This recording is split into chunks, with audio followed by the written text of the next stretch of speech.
হাবিব বলেন ওয়াশাবুত তায়েব, যারা যৌবনকালে তওবা করবে আমি আল্লাহ রাব্বুল আলামিন যারা যৌবনকালে তওবা করবে আল্লাহ রাসূল বলেন তাদের তওবা আল্লাহ কবুল করে নিয়ে বেগুনাহ মাসুম বানায়া দিবে। চিল্লায় কোন মারহাবা। শুধু তাই নাই রে, যেই যুবক যৌবনকালে গুনাহ করার পরে তওবা করেছে এরপরে আর আমল ছাড়ে নাই, সারা জীবন আমলের পার ছিল, এই যুবককে কিয়ামতের মাঠে রব্বুল আলামিন ডাক দিয়ে বলবে আয় আয় আয়, আরে যৌবনকালে ইবাদত করনেওয়ালা নারী, যৌবনকালে ইবাদত করনেওয়ালা আমার বান্দা, তোদের জন্য আমি আল্লাহ পাক পুরস্কার রেখেছি, বিনা হিসাবে জান্নাতে চলে যা। কমসে কম 10 জন, অন্য এক রাওয়াতে আসছে একজন হাফেজ একজন আলেম যখন জান্নাতি হবে কমসে কম 70 জন জাহান্নামীকে সঙ্গে করে জান্নাতে প্রবেশ করবে। এই জন্য আল্লাহ রাসূলের উপর এক হাদিসে বলছে নিজে আলেম হও, যদি আলেম না হতে পারো আলেমের ছাত্র হও, নালে আলেমের পরামর্শ নিয়ে জীবনযাপন করো, আলেমের লগে বিয়া দিয়ে দাও। যেরকম ঠিক না ভাই, ঠিক আত্মীয়তা করো। হ্যাঁ হুজুর আলেমগুলাকে যে মিয়া বিয়ে দিন বাদ পাই না, তো আসলে তো বাদ পাই না, পোলা বিরিয়ানি খায় হারাহারি না, আবার কিসের বাদ যেরকম ঠিক না। গরুর গোস খাইতে পারি 1 কেজি বলতো, আইসে খাইছে মাত্র 4-5 টুকরা, বললাম যে বেশি খাইলে গোয়াজ করা হারামুন না, আর 8 দিন থাইক দিয়া ওটা কোনোদিন যদি এরা দাওয়াত দিয়ে দেয় আবার ওটা কাজা উঠে মনি পরে। হ্যাঁ তাহলে দেখেন, হ্যাঁ বিরিয়ানি পোলাও কত রকমের খাবার পিছে পিছে ঘরে, খাবার টাইম নাই, হুজুররা ভাত পায় না। না হুজুররা আসলে ভাত খাইব কি লেগে, কারণ হুজুরকে পিছনে বিরিয়ানি তো ঘুরে হারা পারে না, ভাত পায় না। কত এমএ পাস লোয়া পাস কত কিছু পাস। হ্যাঁ দেখেন গাছে দেখেন রিক্সা চালাইতেছে, বোঝা যায় এত শিক্ষিত হয় যদি রিক্সা চালায় আসলে প্রকৃতভাবে ওই তো ভাত পায় না।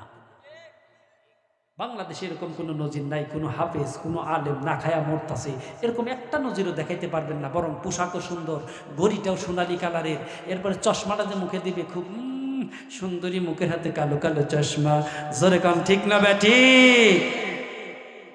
কথা কি বানায় কইতাছি, বাস্তব না? জোরে কাম বাস্তব। এই জন্য ভাইরা আমার আলেমদের সাথে আত্মীয়তা করার চেষ্টা করবেন, একটা নাতিন বিয়ে দিবেন, একটা মেয়ে বিয়ে দিয়ে দিবেন আলেমের লগে, চেষ্টা করবেন। হ্যাঁ আলেমদেরকে মহব্বত করবেন। রাজি আছেন তো ইনশাআল্লাহ? জান্নাতের ভিতরে আরে আলেম শুধু তোমাকেই জান্নাতের কথা বলছি, কথাটা এমন নয়, কমসে কম তুমি 10 জন জাহান্নামীকে সঙ্গে নিয়ে আমার তৈরি জান্নাতে টোট মানের ভিতরে ঢুকে যা। কমসে কম 10 জনকে একজন আলেম একজন হাফেজ সাথে করে জান্নাতে চলে যাবে। চিল্লায়া সুবহানাল্লাহ। যে যে মসজিদের আলেম যার পিছনে নামাজ পড়েন সর্বোচ্চ সম্মান থাকে, যে ইমামের পিছনে নামাজ পড়বেন ওই ইমামই আপনার জন্য পীর, কারণ উনি যে দিক নির্দেশনা দিতেছে এই দিক নির্দেশনা তুইয়া এই যে এত বোঝা নিয়া বেহাতি নিয়া খাওয়ারটা নিয়া এত ফল ফুরিটি নিয়ে পীরের কাছ মাসে 3 দিন যাও, ইমামকে তো এত ফলও দিলে না, তুমি হলো নিমক হারামি। কথা কয় না কে? যার পিছনে 5 ওয়াক্ত নামাজ পড়ি হে বেটারে একটা ফল দিই না, অথচ হে মুড়ি দইছি জাহিরিয়া 8 রশি 12 রশি 13 রশি 14 রশি 15 রশি 16 রশি, এই যে রশি রশি এই জায়গা যায় দুনিয়ার কিছু দিয়ে আসে। হ্যাঁ এই পীর যে তোমাকে জান্নাতি দিব কোনো গ্যারান্টি নাই, কারণ পীরই খবর নাই যে হে জান্নাত পাইব কিনা। ভণ্ড এগুলা। এই জায়গায় যদি এত কিছু দিতে পারো, যার পিছনে 5 ওয়াক্ত নামাজ পড়ি আমি, তাকে কিছুই দিতে পারলাম না, আমার ভিতরে ইনসাফ নাই। যার পিছনে নামাজ পড়ি সেই আমার পীর, এর চেয়ে বড় পীর আর কি হতে পারে? সে আমার পরকালে আমার সুখ হবে, জান্নাতে যাওয়ার যে আমার ওসিলা সেটাই তো আমার ইমাম, তার পিছনে ইক্তেদা করে দাঁড়ায় গেছি। হ্যাঁ আপনারা তো টেনশন নাই, চিন্তা নাই, ইমাম সাহেবের উপরে সব ছেড়ে দিছি। হ্যাঁ আপনি খালি ঘুমাইতেছেন, 4 রাকাত পড়াইতেছেন না 5 রাকাত পড়াইতেছে হুজুর, হেটাও তো খবর রাখেন না। যেরকম ঠিক না? ইমাম যদি 5 রাকাত পড়া সালাম ফিরে হ্যাঁ তাই ফিরে আয়, হ্যাঁ কয় না আল্লাহু আকবার বা সুবহানাল্লাহ, পিছন থেকে তাকবীর দেয় না, কারণ হ্যাঁ চিন্তা নাই দোকানের হিসাব 4 রাকাত নামাজে 4টা করে হালাইছে, কারণ আমার তো ভুল হওয়ার সম্ভাবনা নাই, যেহেতু ইমাম আছে, ইমাম ড্রাইভার আছে, ড্রাইভার তো অ্যাক্সিডেন্ট করার কথা না, তো ড্রাইভারের নামাজ ঠিক তো আমার নামাজ ঠিক, এই জন্য দেখেন কত বড় একটা দায়িত্ব তার উপরে ছেড়ে দিয়ে আমি পিছনে দাঁড়াই। জোরে গান কথা ঠিক না? ঠিক এই জন্য আলেমদেরকে শ্রদ্ধা করবেন, সম্মান করবেন, ইজ্জত করবেন, ইমামদের সাথে মিল মোহাব্বতে থাকবেন। রাজি আছেন না ইনশাআল্লাহ? ইনশাআল্লাহ। আর ওইরকম তাহলে 2 নম্বরে হাক্কানি আলেমে দ্বীন, এরা বিনা হিসাবে আল্লাহর তরি জান্নাতে চলে যাবে। 3 নম্বর ওয়াশাবু তায়েব, ওই যুবক যে যৌবনকালে তওবা করেছে, কত গুনাহ করেছে, শয়তানের ধোঁকায় পড়ে এমন কোনো গুনাহ নাই যুবক করে নাই। প্রেম 100-র উপরে করে ফেলছে, কত মেয়ের জীবন নষ্ট করেছে, কত রকমের গাঞ্জা মদ ইয়াবা পর্যন্ত খাইছে। ঠিক না? ইয়াবা তো খাইছে, ওইটা যদি বেশি বেশি খায় ওইটা আর ইয়াবা থাকে না, ইয়াবা হয়ে যায়। ঠিক না? ঠিক, হেটাও খাইছে, এমন খাওয়া খাইছে, এমন কোনো গুনাহ নাই যুবক না করছে। এবার আসে আল্লাহ রাব্বুল আলামিন বলেন, লা তাকনাতু মির রাহমাতিল্লাহ, হে বান্দা আমার রহমত থেকে নৈরাশ হইস না। তুই যে এত গুনাহ করছস, তুই খাঁটি তওবা কর। হ্যাঁ, খাঁটি তওবা কর, আমি আল্লাহ তোরে মাফ করে দেব। আরো জোরে হবে সুবহানাল্লাহ। তওবা করতে হবে। পৃথিবীতে যত ওলি আল্লাহ বুজুর্গ আছে, বুড়া বয়সে কেউ পীর হয় নাই, সব যৌবনকালে পীর হয়ে গেছে। কারণ যৌবনকালের আমল আল্লাহর কাছে সবচেয়ে প্রিয়। সুবহানাল্লাহ বলেন। দেখেন বুড়া মানুষ যখন রুকুতে যায়, তার পিঠটা পুরা উডের পিঠের মতো দেখা যায়। কথা কন না কে? আর জোয়ান মানুষ, এই যে এই যুবক যদি রুকুতে যায়, মনে হয় জানি ওর পিঠের মধ্যে উঠে বইয়ে থাই রে, মনে হয় তোষকের মতো সমান। ঠিক না? তো এখন বুড়া চাচারা কইব, হুজুর আমাকে পিঠের হারে উডি বানায় হেলাই দিলেন না, আপনার উট বানাই নাই, আপনার বয়সে আপনার উট বানাইয়া দিছে। ঠিক না? বয়স হলে আমার হইব, আপনার হইব, যুবকের হইব। তাহলে ওই সেজদা আল্লাহর কাছে, ওই রুকু আল্লাহর কাছে প্রিয়, যেই রুকুটা যৌবনকালে হয়। যৌবনকালের ইবাদত আল্লাহর কাছে সবচেয়ে প্রিয়। সুবহানাল্লাহ বলেন। একটা নারী আমার বোনেরা কি মাহফিলে আসছে? ভালো কথা, মা বোনদের ওয়াজ করতে হইব। একটা নারী 14 বছর 18 বছরের মেয়েটা যখন রুকু করবে, আরে এই যুবতীর মতো কত যুবতী বেপরদায় দুনিয়া ঘুরা বেড়াইতেছে, শয়তানের আড্ডায় পড়ে আছে। আর এই নারী যখন, আমার ছোট বোনটা যখন রুকুতে যায়, সেজদায় যায়, আল্লাহর তসবিহ তাহলিল পড়ে, আল্লাহ ওই নারীর উপরে এত খুশি হয়, খুশি হইয়া আল্লাহ রাব্বুল আলামিন মনে মনে টার্গেট করেন, বান্দি আরে তোর মতো যুবতী নারী কত রাস্তাঘাটে গুনার কাজে লিপ্ত, তুই আমার কুদরতি পায় সেজদা দিছস, যা আমি আল্লাহ তোকে ওলি নীর খাতায় নাম লিখে দিলাম। আল্লাহ খুশি হইয়া রাবিয়া বসরি নামক এক মহিলাকে আল্লাহ পাক কবুল করে নিছিল, মঞ্জুর করে নিছিল,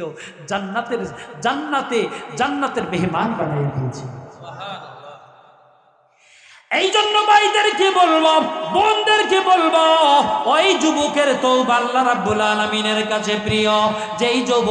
যেই যুবক গুনাহ করে আবার আল্লাহ রাব্বুল আলামিনের কাছে তওবা করে, মাবুদ গো আমি জীবনে আর কোনোদিন গুনাহ করব না, শয়তানের ধোঁকায় পড়িয়া জীবনে বহু গুনাহ করেছি গো মাবুদ, আর কোনোদিন গুনাহ করব না।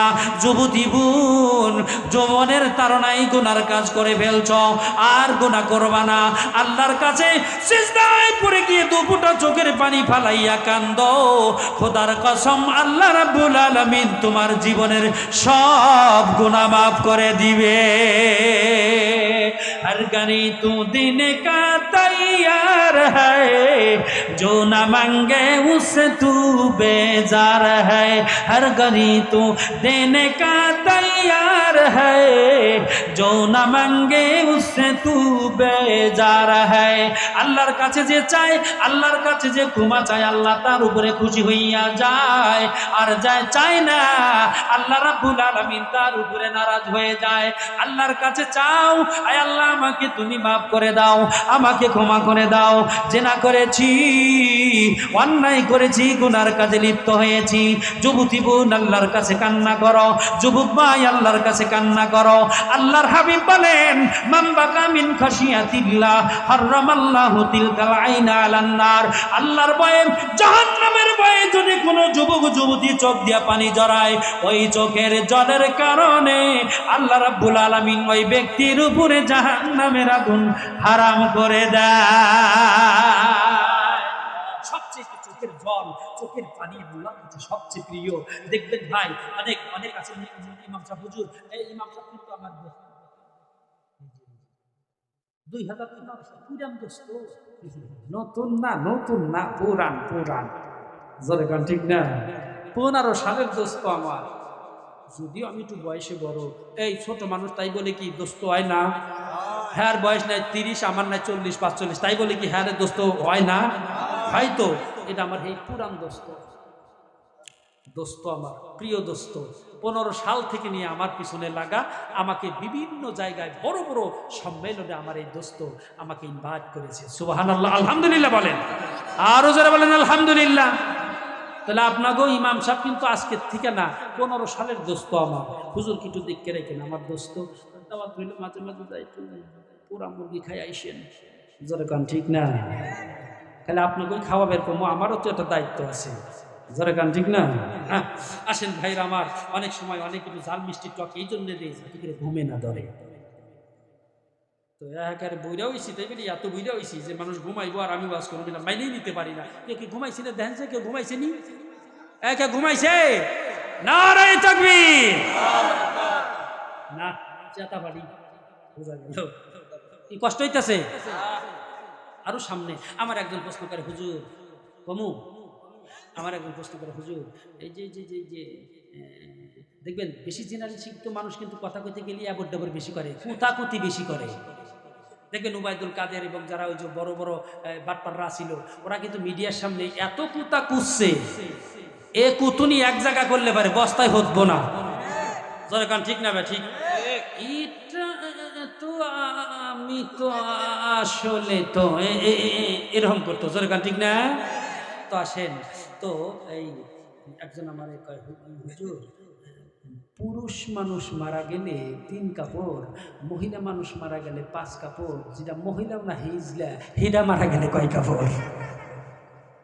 যেরকম ঠিক না, প্রশ্ন কিন্তু মারাত্মক, যে পুরুষ মানুষ মারা গেলে 3 কাপড়, মহিলা মারা গেলে, পুরুষও না মহিলাও না, যেটা হিজলা হিডা মারা গেলে কয় কাপড়?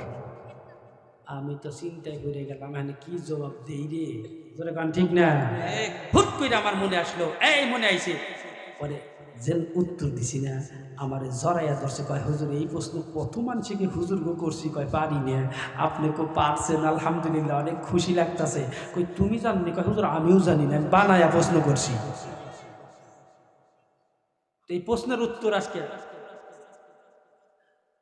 এই প্রশ্নটা আজকে, প্রশ্নের উত্তরটা আজকে আমি শেষে দিয়ে দেবো ইনশাআল্লাহ। রাজি আছেন না? যে হিজলা মোল্লা কয় কাপড় দিতে হয় এটা আমি শেষে বলে দেব, রাজি আছেন না ইনশাআল্লাহ? আর এই জন্য আসেন, আল্লাহর হাবিব বলেন, ওয়াশাবুত তায়েব, যারা যৌবনকালে তওবা করবে আমি আল্লাহ রাব্বুল আলামিন, যারা যৌবনকালে তওবা করবে আল্লাহ রাসূল বলেন তাদের তওবা আল্লাহ কবুল করে নিয়ে বেগুনাহ মাসুম বানায়া দিবে। চিল্লায়ে কোন মারহাবা। শুধু তাই নাই রে, যেই যুবক যৌবনকালে গুনাহ করার পরে তওবা করেছে, এরপরে আর আমল ছাড়ে নাই, সারা জীবন আমলের পার ছিল, এই যুবককে কিয়ামতের মাঠে রব্বুল আলামিন ডাক দিয়ে বলবে, আয় আয় আয়, আরে যৌবনকালে ইবাদত করনেওয়ালা নারী, যৌবনকালে ইবাদত করনেওয়ালা আমার বান্দা, তোদের জন্য আমি আল্লাহ পাক পুরস্কার রেখেছি, বিনা হিসাবে জান্নাতে চলে যা। যুবক ভাইরা ইবাদত করবো তো ইনশাআল্লাহ, আল্লাহ পাক কবুল করুক, জোরে কোন আমিন। আমার ভাইরা বাবাজিরা আমার, 4 নম্বরে ওয়াল গানিয়ু সাকি, ওই ধনী লোক যে আল্লাহ রাব্বুল আলামিনকে রাজি খুশি করার জন্যই দান করে, আর কোনো উদ্দেশ্য না। আল্লাহ অসংখ্য অগণিত টাকা দিছে, আমি একমাত্র আল্লাহর পথে ব্যয় করলাম, মানুষের জন্য না, মানুষকে দেখানোর জন্য না। মানুষকে দেখানোর দান আল্লাহ কবুল করে না, মানুষকে দেখানোর জন্য। আর যদি নিয়ত সহি থাকে, 1 লক্ষ টাকা মসজিদে দিয়ে দিলাম, একমাত্র আমি আল্লাহর ঘরে, আল্লাহ আমারে দিছে, আমার সেই দেওয়া সম্পদ থেকে আমি আল্লাহর ঘরে 1 লাখ টাকা দিয়ে দিলাম। এই যে খাঁটি নিয়ত, এই ধনী লোকের এই দানটাকে আল্লাহ পাক কবুল করে নিয়ে আল্লাহ রাব্বুল আলামিন এই জাতীয় ধনী লোকের দান করেছে দুনিয়াতে, আল্লাহ এই জন্য খুশি হইয়া ধনী লোককেও আল্লাহ রাব্বুল আলামিন বিনা হিসাবে জান্নাতের ব্যবস্থা করবে। সাথে কিন্তু আমল লাগবো, নামাজ রোজা ছাড়া না। খালি দান, আজীবন আকাম করলো আর খালি দান করলো জান্নাত পাইবো না, আমল সাথে থাকতে হবে। কথা কি বুঝে আসছে? তাহলে 4 নম্বরে ওই দানবীর যে টাকা দান করে আল্লাহর পথে। 5 নম্বরে ওয়াল ফাকিরুস সাবির, গরিব মানুষের আফসোস করে, ভালো একটা কাপড় পরতে পারি না, ভালো একটা খাবার খাইতে পারি না, বড় জুলুম, বড় কষ্ট, এই জন্য খুবই কষ্ট পায়। আহারে আল্লাহর হাবিব বলেন, গরিব যারা ভালো খাবার খাইতে পারো না, ভালো পোশাক পরতে পারো না, আল্লাহ রাব্বুল আলামিন তোমাদেরকে বড় পছন্দ করে। তোমরা যদি মানে সবর ধারণ করতে পারো, ধৈর্য ধারণ করতে পারো, আল্লাহর হাবিব বলেন গরিব লোকেরা গরিব হওয়ার কারণে ধৈর্য ধারণ করবে এবং নামাজ রোজা যা আল্লাহর দেওয়া বিধিবিধান আছে পালন করবে। যদি করতে পারে এই গরিব লোকদেরকে আল্লাহ বিনা হিসাবে জান্নাতের মালিক বানায়া দিবে। আফসোস করার নাই, আল্লাহ আমার কিনলে কোটিপতি করলো না, কেন লাখপতি করলো না, এরকম করা যাবে না। আল্লাহ আমাকে জিহালে রাখছে, আলহামদুলিল্লাহ, ধৈর্য ধারণ করে আমল করে যাবেন, ওই গরিব লোককে আল্লাহ বিনা হিসেবে জান্নাত দিয়ে দেবেন। অপর এক হাদিসে আছে, আল্লাহ রাসূল বলেন ধনী লোকের চেয়ে গরিব লোককে আল্লাহ 500 বছর আগে জান্নাতে দিবেন।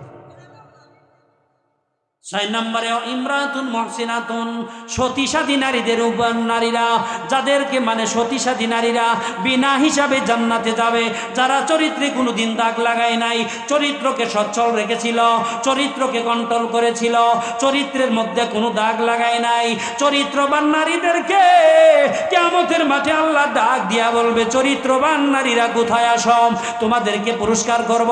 কি পুরস্কার? আল্লাহ তোমাদেরকে পুরস্কার করব, বিনা হিসাবে আমি আল্লাহ তোমাদের জান্নাতের মালিক বানায়া দিলাম। এই 6 প্রকার মানুষ বিনা হিসেবে জান্নাতে যাবে। চিল্লায়ে বলেন সুবহানাল্লাহ। আজকের বয়ানের যাস নির্যাস আমি এটাই বলবো আমার ভাইরা, আল্লাহ রাব্বুল আলামিন বলেন যে আমল যদি করতে পারো, আমলে সালেহা যদি করতে পারো, তাহলে কি হবে? এই যে 6টি পয়েন্ট বললাম, এই 6টা পয়েন্টের যে কোনো একটা পয়েন্টের ভিতরে আল্লাহ আমাদের সকলকে কবুল করুক। সকলে বলেন আমিন। সাথে আমি যে আয়াতে কারিমা তেলাওয়াত করেছিলাম আমার ভাইরা, এই আয়াতে রাব্বুল আলামিন বলছে যারা বলবে আমার রব আল্লাহ, এই আল্লাহ বলার পরে সুম্মাস্তাকামু, এই আমার রব আল্লাহ এই কথার উপরে অটল অবিচল থাকবে, ঝড় আসবে। আপনি ইসলাম গ্রহণ করছেন না, ইসলাম ধর্মে আছেন না, কালিমার শীতল ছায়ার নিচে আছেন না, কত জুলুম নির্যাতন আপনার উপরে আসতে পারে, তাই বলে ধর্ম ত্যাগ করা যাবে না। আল্লাহ আমার রব, এই রবি আমার সব, আল্লাহ আমার রব, এই রবি আমার সব, আল্লাহ আমার রব, তিনি আমার সব, এই কথার উপর অটল অবিচল থাকতে হবে। যদি থাকা যায় মৃত্যুটা সুন্দর হবে, ফেরেশতাদের মাধ্যমে স্বাগতম জানাইয়া জান্নাতের মেহমান বানায়। আল্লাহ পাক আমাদের সকল ভাইদেরকে বোনদেরকে ইমানের উপরে অটল অবিচল থেকে আল্লাহর দেওয়া যত বিধিবিধান আছে সঠিকভাবে পালন করার তৌফিক দান করেন। সকলে বলেন আমিন।